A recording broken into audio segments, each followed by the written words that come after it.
నేను ఇంకో క్వెషన్ గూడా అడుగుదామని నేను ఆ రోజు లావణ్యది ఇంటర్వ్యూ వాళ్ళ ఫాదర్ తీసుకుంటున్నప్పుడు శేఖర్ భాష వలన ఒక ముగ్గురు అమ్మాయిలు చచ్చిపోయారు. శేఖర్ భాష వలన చాలామంది అమ్మాయిలు సఫర్ అయ్యారు. అది ఇది అని చెప్పేసి ఏదో వీడియోలు గూడా పెడుతుంది ఆవిడ. అసలు ఏంటది?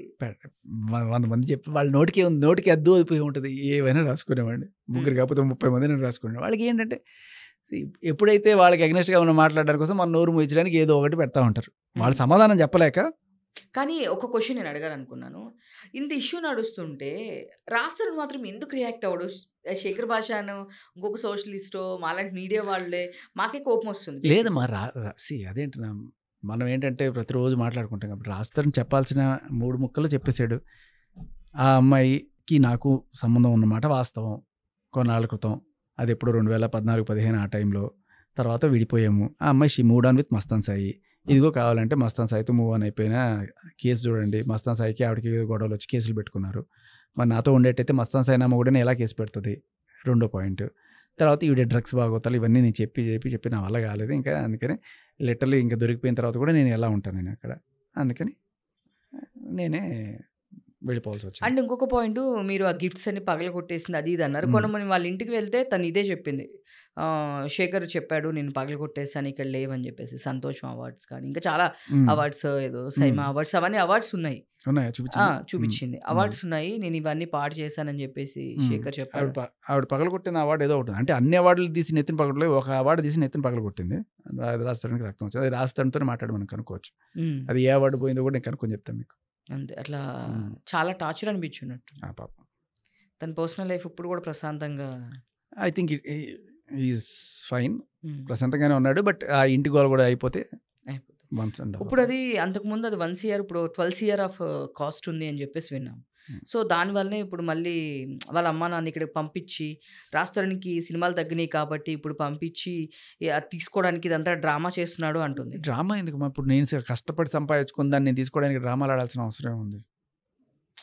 ఇప్పుడు అది రావడానికి మెయిన్ కారణం ఏంటంటే ఆ అమ్మాయి బలవంతంగా అక్కడ టెస్ట్ చేసుకుంది. దాంతోపాటు నానా రకాల దరిద్రపు కొట్టు యాక్టివిటీస్ అన్నీ జరుగుతున్నాయని అక్కడ ఉండేవాళ్ళే రాస్తానికి 2-3 సార్లు నోటీస్ ఇచ్చారు.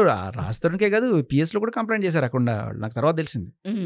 వీళ్ళు ఆ కమ్యూనిటీలో ఉన్న వాళ్ళందరూ కూడాను పిఎస్లో కూడా కంప్లైంట్ చేశారు. రాస్తానికి కూడా నోటీసులు ఇచ్చారు. జనాలు చూస్తారు. ఇంక తర్వాత ప్రాపర్టీని సీజ్ చేస్తారు అనుకోండి, అటు ఇటు కాకుండా అవుతుంది, తర్వాత లాక్కోవడం కష్టం అవుతుంది. సో అందుకని రాస్తారని అట్టగో లాక్ అయిపోయాడు, వెళ్ళడానికి లేదు. ఎందుకంటే 493 కేసు ఉంది రాస్తారని మీద ఈవిడ పెట్టింది. అందుకని మళ్ళీ అక్కడికి వెళ్ళి ఆ పెంట అన్నప్పుడు ఇంకా వాళ్ళ నాన్నే గట్టిగా నడుము గట్టి వెళ్ళారు. వాళ్ళు కూడా చాలా సఫర్ అయ్యి ఇప్పుడు ఎండ్ ఆఫ్ ది డే కలిసే ఉంటున్నారా లేదా అమ్మాయి వెళ్ళిపోయింది? అసలు ఏంటి ప్రెజెంట్ సిచువేషన్? వాళ్ళ నాన్న అమ్మ అక్కడే ఉన్నారు ఇప్పుడు. ఈవిడ మరి అక్కడ ఉన్నట్టే ఉంది, అక్కడ కూడా ఈవిడ అక్కడే ఉంది. సో అది కూడా ఎండ్లెస్ జరుగుతూనే ఉంది ప్రోగ్రామ్. అయిపోతుందమ్మా, జస్ట్ మ్యాటర్ ఆఫ్ టైం. చూడండి అంతే, అట్ ద మ్యాక్స్ 1 వీక్. ఆ తర్వాత వాళ్ళు ఇదైపోతారు. అంటే వాళ్ళ ఫాదర్ గురించి కూడా చాలా ఇది వీడియోస్ వీళ్ళిద్దరు కలిసి ఉన్నప్పుడు వీడియోస్ ఇవన్నీ కూడా బయట పెట్టింది ఆ అమ్మాయి. చాలా అదేముంది, ఇప్పుడు కలిసి ఉన్నప్పుడు వీడియోస్ ఉంటాయి, దాంట్లో ఏం లేదు.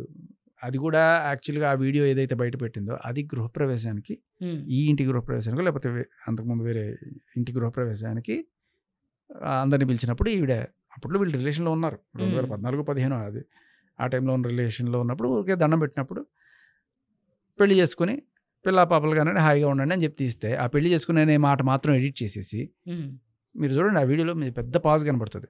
ఏమంటుంది వాళ్ళమ్మ, హ్యాపీగా బాగా అభివృద్ధి చెంది అని కట్ వస్తుంది. తర్వాత మనవరాలను ఇవ్వండి అంటది. అంటే ఏంటి, హ్యాపీగా బాగా అభివృద్ధి చెంది పెళ్లి చేసుకొని అనేది. ఎందుకంటే పెళ్లి చేసుకొని అనేది ఉందనుకోండి, పెళ్లి కాలేదని అర్థం అవుతుంది కదా. అది తెలియదు అట్లా అనమాట, ఎడిటింగ్ టెక్నాలజీ. ఇలాంటివి చాలానే చేస్తాయి ఇవిడ. సో ఇట్లాంటి కానీ మీ మీద మాత్రం బాగా కక్ష పెట్టుకున్నారు మేము వెళ్ళడం. ఎందుకంటే సాక్ష్యాలన్నీ నేనే కదా బయట తీసుకొచ్చింది. ఆవిడ ఎఫ్ఐఆర్ దగ్గర నుంచి, తర్వాత ఆవిడ కంప్లైంట్ కాపీ కావచ్చు, తర్వాత జడ్జి ముందు చెప్పిన 164 కావచ్చు, ఇవన్నీ కూడా నేనే తీసుకొచ్చి బయట పెడుతున్నాను కదా. అంటే దానికి కూడా చెప్పింది అసలు జడ్జికి మాకు ఉండేది మధ్యలోది ఎలా బయటకు వస్తుంది అని చెప్పేసాడు. ఎలా బయటకు వచ్చింది అనేది ఇంపార్టెంటా, లేకపోతే దాంట్లో ఏం చెప్పింది అనేది ఇంపార్టెంటా? అంటే అది కోర్ట్‌లో ఉండేదాన్ని బయటికి ఎలా అలౌ చేస్తారు? ఎట్లా ఉంటుంది అని జెప్పేసి జడ్జికి మాకు ఉండే ఇష్యూస్ అవి. మేము అది ఇంకా జడ్జికి ఆవిడకి ఇష్యూస్ ఏంటండి? అదే ఆ జడ్జికి జడ్జి గారు తినికి ఉన్న అది నడుస్తున్న జడ్జి గారి కేసు. ముందు ప్రమాణం చేసి నువ్వు చెప్పిన మాట వాస్తవం. హ్మ్. ఇప్పుడు ఆ జడ్జికి 100 కేసులు ఉంటాయి. ఈ కేసు అయిపోయిన తర్వాత 100 కేసులు అట్లా మూవ్ ఆన్ హ్మ్. అయిపోతాడు. ఈవిడ బయటకొచ్చి చేస్తుందా ఆ జడ్జికి తెలీదు. ఇప్పుడు ఈవిడ బయటకొచ్చి ఎన్ని అబద్ధాలు చెప్పి ఇప్పుడు అతని మీద ఎట్లయితే కేసు పెట్టిందో మస్తాన్ సాయి మీద, అదే టైప్‌లో రాజ్ సార్ మీద కేసు పెట్టింది అనే విషయం ఆ జడ్జికి నాలెడ్జ్ ఉంటదా? హ్మ్. ఉండదు. ఆయన మానాన ఆయన వేరే కేసులు చూసుకుంటూ పోతూ ఉంటాడు. హ్మ్. బట్ ఈవిడ ఇలా అబద్ధాలు చెప్తుందనే విషయం జడ్జి దాకా తీసుకెళ్లేది ఎవరు? ఇవాళ ఈ సాక్ష్యం ఏదైతే జడ్జి గారి ముందు చెప్పిందో ప్రమాణం చేసి, హ్మ్. ఏది నేను మస్తాన్ సాయిని మనస్ఫూర్తిగా యాక్సెప్ట్ చేశాను 2024 జూలై 7వ తేదీన జడ్జి గారి ముందు ప్రామిస్ చేసి చెప్పింది. అప్పుడు ఏమంటది? ఫస్ట్ ఎఫ్ఐఆర్ వచ్చినప్పుడు ఎఫ్ఐఆర్ అనేది ఎట్లా అవుతుంది? ఎఫ్ఐఆర్ అనేది ఫస్ట్ ఇన్ఫర్మేషన్ రిపోర్ట్, అది వేరే వాళ్ళు ఎవరో రాసిస్తే నేను సంతకం పెట్టాను, అది ఇది అని చెప్పి చెప్పుకొచ్చింది. మరి సరే వేరే వాళ్ళు ఇప్పుడు జడ్జి ముందు నువ్వు ప్రమాణపూర్వకంగా ఇది చేసి చెప్పావు కదా, ఇది అబద్ధం అయితే చెప్పలేవు కదా. ఇప్పుడు ఏదో ఒకటి చెప్పుకోవాలి దానికోసం. అది ఎలా బయటికి తీసుకొస్తారు? ఎలా బయటికి తీసుకొచ్చావు అనేది కాదు అడగాల్సింది. ఏంటంటే దాంట్లో ఉన్నది నిజమా కాదా? నువ్వు జడ్జి గారికి అబద్ధం చెప్పావు, లేదు అక్కడ చెప్పింది నిజం, అంతే కదా. అక్కడ చెప్పింది నిజం అయితే ఇది తప్పు. ఒకవేళ అబద్ధం చెప్తే జడ్జి గారికే అబద్ధం చెప్పావు అంటే మీడియా ముందు చెప్పావని నిజాలను ఎట్ట నమ్ముతాం? ఆఖరికి జడ్జి గారికే అబద్ధాలు చెప్తున్నావు నువ్వు, నిన్ను ఎట్ట నమ్ముతారు ఎవరన్నా? మీరు మాత్రం మొదటి శత్రువులాగా ఉన్నారు. ఆవిడ ఇవన్నీ అదే అంటున్నా. ఇప్పుడు ఆవిడకి సంబంధించి ఎవరో డాక్టరేట్ కొనుక్కొచ్చుకుంది, ఏదో చేసి మనం బయట పెట్టామనుకోండి, వాళ్ళకి మన శత్రువులు అవుతాం ఆటోమేటిక్గా. తర్వాత ఏదో రోజు మీ గురించి పట్టుకొస్తారు, ఉమా ఏం చేసింది, ఉమా అలా చేసింది ఇలా చేసింది అంటే ఎట్లా ఉంటుంది? నువ్వు సమాధానం చెప్పలేక అవతల వాళ్ళు నోరు మూయించడానికి ఏదో రకంగా డబ్బులు ఇచ్చి నోరు మూయించడానికి ట్రై చేస్తారు, రికమెండేషన్ చేసి నోరు మూయించడానికి ట్రై చేస్తారు. ఇంకా ఏమీ దొరకపోతే మీది ఏదో ఒకటి దొరుకుతుంది, మిమ్మల్ని పట్టుకో ఏదో రకంగా నోరు మూయించడానికి ట్రై చేస్తారు. అదే పని. ఇప్పుడు లేకపోతే శేఖర్ భాష పాత జీవితంలో ఎవరున్నారు, అప్పుడు ఏమైంది, వాడి వాళ్ళు ఎంతమంది చచ్చిపోయారు, అంతమంది చచ్చిపోయి ఏదో నోటుకు వచ్చిన వాళ్ళని చెప్పి ఏదో రకంగా నోరు మూయించడానికి ట్రై. బట్ నువ్వు సమాధానం చెప్పవే. ఇప్పుడు ఈ క్వశ్చన్ అడిగారు అనుకోండి, శేఖర్ భాష అలా చేశాడు, అరే ఫస్ట్ ఇది చెప్పు, నీ సమాధానం చెప్పు. జడ్జి గారి ముందు 161 ప్రమాణం చేసి చెప్పావు లేదా? లావణ్య మీరు ఉన్నప్పుడు రావట్లేదు, మీరు లేనప్పుడే వస్తుంది. బేసిక్గా మీరు వెళ్ళిపోతేనే ఉన్నప్పుడు కూడా, వచ్చినప్పుడు కూడా ఆవిడ చెప్పేది ఆ సమాధానం డైరెక్ట్గా మీరు అడిగిన క్వశ్చన్ సమాధానం చెప్పలేదు. వాడెలా వీడిలా తప్ప ఆవిడ డైరెక్ట్గా ఆవిడ అడిగే క్వశ్చన్కి సమాధానం చెప్పదు.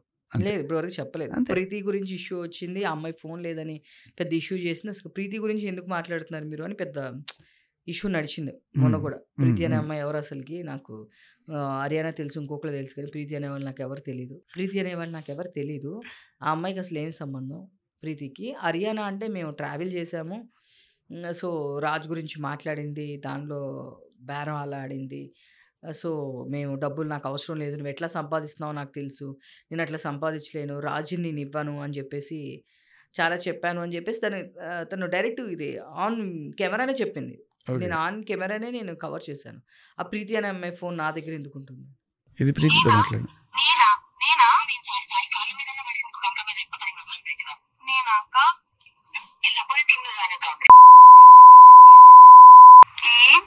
ఏం మాట్లాడుతున్నావు? నేను ఎవరు జాయిన్ అయ్యారు? ఏం మాట్లాడుతున్నావు? నేను గుంటూరు ఇప్పుడు 5 minutes లో గుంటూరుకి రీచ్ అవుతాను. మా మమ్మీనా?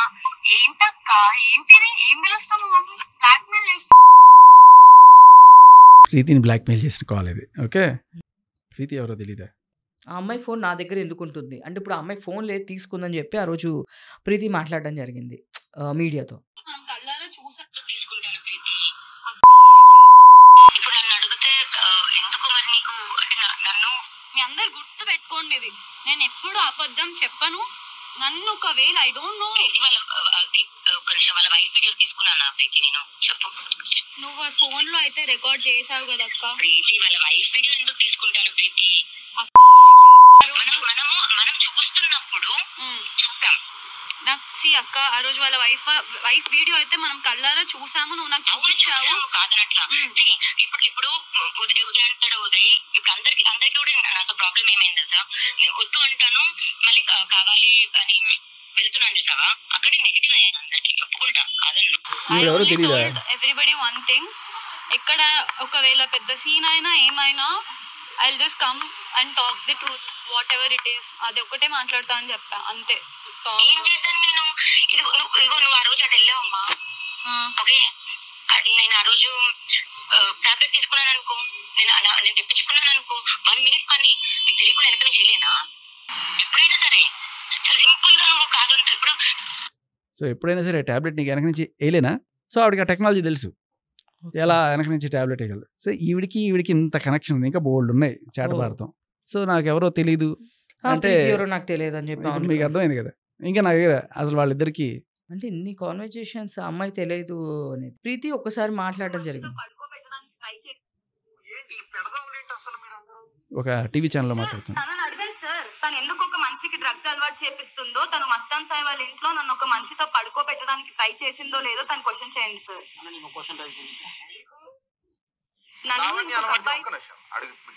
అలవాటు చేసింది లావణ్య అంతేనా? డ్రగ్స్ అలవాటు చేసి ఇంకోళ్ళతో పడుకోమని చెప్పి ఇది చేస్తుంది. ఒక అమ్మాయి అలా ఒక టీవీ ఛానల్ ముందు చెప్పుకోవాల్సిన అవసరం ఏముంటుంది చెప్పండి?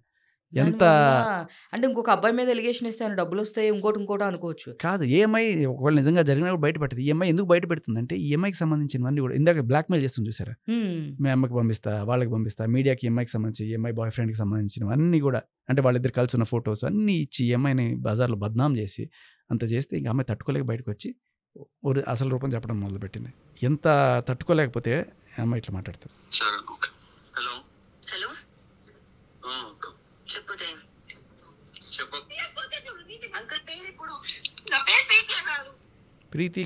ప్రీతికి లావణ్యకి సంబంధం లేదా?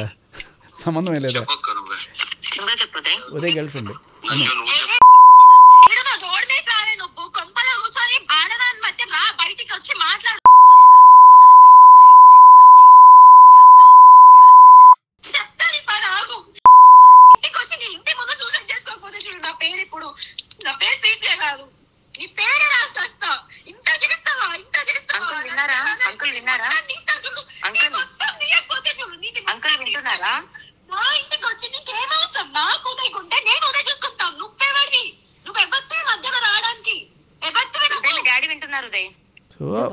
వాళ్ళ ఎఫ్ఐఆర్కి సంబంధించినవన్నీ తీసుకొని వాళ్ళ ఇంట్లోకి వెళ్ళి వాళ్ళ అమ్మ నువ్వెవరు మా ఇంట్లో ఇవ్వడానికి, నీకేంటి సంబంధం అని చెప్పి ఇంటికి వచ్చి గొడవ పెట్టుకుంటుంది పిల్ల. సో అక్కడితో కాకుండా మీడియా వాళ్ళందరికీ కూడా ఇవన్నీ ఇప్పుడు వాళ్ళిద్దరు పెళ్లి చేసుకున్నారు. నిన్న ఒక I think it's around 1 month కూడా కాలేదు, ఒక 15 days బ్యాకే వాళ్ళ పెళ్ళయింది. దర్ వెడ్డింగ్ సంగీతం అంతా అయింది. మమ్మల్ని పిలిచారు, నేను అన్ఫార్చునేట్ నేను అడలేదు, కానీ బట్ వాళ్ళిద్దరు హ్యాపీగా పెళ్లి చేసుకుని ఉన్నారు. అయితే ఏంటి, పెళ్లి చేసుకోవడానికి టైం పడుతుంది. ఈ లోపల వాళ్ళ ఫోటోలు వీడియోలు తీసేసుకొని వాళ్ళ అమ్మ వాళ్ళకి పంపించేసి వీళ్ళమ్మ వాళ్ళకి పంపించేసి మీడియాలకు పెట్టేసి ఇది అట్లాంటిది ఇట్లాంటిది అని చెప్పి ప్రచారం చేయడం. అందుకనే అమ్మాయి తట్టుకోలేక బయటకు వచ్చింది. ఇప్పుడు అర్థమవుతుందా కనెక్షన్? అదే ఇప్పుడు అర్థమైంది మాకు కూడా. అంటే మొన్న నేను అక్కడ కవర్ చేసినప్పుడు కానీ అస్సలు తనతో మాకేం సంబంధం ఉంటుంది, నాకే సంబంధం లేదు, తన ఫోన్ నా ఇంట్లో ఎందుకు ఉంటుంది, ఫోన్ ఇవ్వట్లేదు అనే అలిగేషన్ ఆ ప్రీతి అనే పర్సన్ చేసింది బేసిక్లీ. సో ఆ అమ్మాయి ఫోన్ ఏం మా దగ్గర లేదు, ఇలాంటి మాటలు మాట్లాడు అంటే ఈ ఉదయ్తో మాట్లాడుతుంది కదా, ఉదయ్ అక్క అంటాడు. ఈ ఉదయం తీసుకుని వెళ్ళి గోవాలో ఏదో ఈవెంట్లు చేద్దామని చెప్పి పిలిచి వాళ్ళు ఏమి పని చేయకుండా కామ్గా వాళ్ళు వదిలేస్తే ఈఎంఐ ఎక్కడెక్కడో తిరిగి ఏదో పెంట చేస్తే తట్టుకోలేక కొన్నాళ్ళు ఉండి వచ్చేసాడు ఉదయ్ గోవా నుంచి. అప్పుడు మాట్లాడిన రికార్డు కూడా ఉంది. ఇలాంటివన్నీ అసలుకి ఇప్పుడు మీకు అర్థమైంది కదా, ఉదయ్కి ప్రీతికి లావణ్యకి మధ్య ఉన్న కనెక్షన్ మీకు అర్థమైంది కదా. టోటల్లీ అర్థమైంది. So whatever Uday or event organize చేద్దాము, ఈవెంట్ మేనేజ్మెంట్ చేద్దామని చెప్పి తీసుకెళ్ళి అక్కడ రోజు ఇదే టైం పాస్. పొద్దున్న లెగుస్తుంది,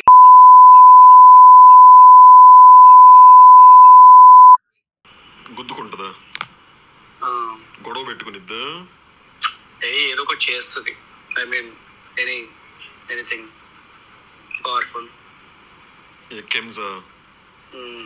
అయ్యే ఉందిలే అంటే నేను అనేది అంటే అలాగా గొడవలు పెట్టుకోవడానికి అది నేను అంటున్నా. అప్పట్లో నరేన్ ఉండేవాడు, నరేన్ ఇంకా రాజతరుణ్ ఉండేవాడు. రాజతరుణ్ ఎందుకు ఇంకా నాన్ స్టాప్. సో బేసికలీ వీళ్ళకి మధ్య ఒక పరిచయం అనేది ఉంది. వీళ్ళందరూ ఒక గ్యాంగ్ ఉండే ఫస్ట్. తర్వాత ఏంటంటే ఈవిడ మోటార్ సఫాపర్ అంటే అర్థమైంది ఏంటి, వాళ్ళకి మెల్లగా ఆడపిల్ల అయితే డ్రగ్స్ అలవాటు చేసి వాళ్ళతో వెళ్తావు ఆవిడ చెప్తుంది కదా, పడుకోబెట్టడానికి ట్రై చేస్తుందని చెప్పి. సో చేసిన తర్వాత వాళ్ళు దూరం అయ్యారు. దూరం అయిపోతే ఎట్లా దూరం అవుతావు అని చెప్పి బ్లాక్మెయిల్ చేసి వాళ్ళని బలవంతంగా రప్పించుకోవడానికి ట్రై చేస్తే ఆ ట్రై చేసే భాగంలో వీళ్ళ ఫోటోలు అన్నీ బ్లాక్మెయిల్ చేయడం, వాళ్ళు తిరగబడడం, అలా ఇవన్నీ బయటికి రావడం జరిగింది. అది అసలుకి ఇలా కాకపోతే ఎందుకో తెలియదు, జనాల మీద అసలు చేసే తప్పులను తను చేస్తుంది, కానీ కేసులు మొత్తం పక్కన వాళ్ళ మీద పెడుతుంది. అదే కదా, అంటే అందరికీ వెళ్ళి కేసులు పెట్టి తిరిగి అంత ఓపికలు ఉండవు. అందరికీ వాళ్ళ ఉద్యోగాలు ఉంటాయి కదా, మన ఉద్యోగాలు చేసుకుంటే ఏ పని లేకుండా ఖాళీగా ఇదే పని పెట్టుకొని చేసే వాళ్ళకి అదే ఆధారం అవుతుంది. చట్టం తెలిసిన వాడు బాగాలేడు, చట్టంలో లొసుగులు తెలిసిన వాడే బాగున్నాడు వాళ్ళ రేపట్లో. True true. చాలామంది చూసి బయట అసలుకి ఎట్లుందని చాలామంది భయపడే వాళ్ళు ఎక్కువైపోయారు. చాలామంది చూసి పాజిటివ్ కన్నా అందరూ చాలా నెగిటివ్ బాగా తొందరగా అట్రాక్ట్ అవుతుంది. కళ్ళ ముందు కనబడుతుంది కదా, 493 పెట్టి రాస్తాను మళ్ళీ సారీ అంట, సారీ తప్పు చేశాను. ఎవడికి కావాలి? రోడ్డుకి పడిచి ఇంత పెంట చేసిన తర్వాత ఎవడు మాత్రం చేస్తాడు? 493 పెట్టావు, అంతకుముందు మస్తాసాయి మీద పెట్టావు, కాదు అని బుకాయిస్తే ఆఖరికి జడ్జి ముందు ప్రమాణం చేసి తీసుకొచ్చి తెప్పిస్తే అది ఎలా బయట పెడతారు? బయట పెట్టకూడదా? నువ్వు ఏదో పనులు చేస్తావు కానీ బయట పెట్టకూడదా? సో అందుకే మిమ్మల్ని చూసి అమ్మాయిలందరూ భయపెడుతున్నారు బేసిక్గా. అమ్మాయి అస్సలు కాదమ్మా, అమ్మాయిలు కాదు, ఇటువంటి వాళ్ళకి మాత్రం, ఇలాంటి వాళ్ళు అసలు అమ్మాయి అనే కంపారిజన్ లేదు.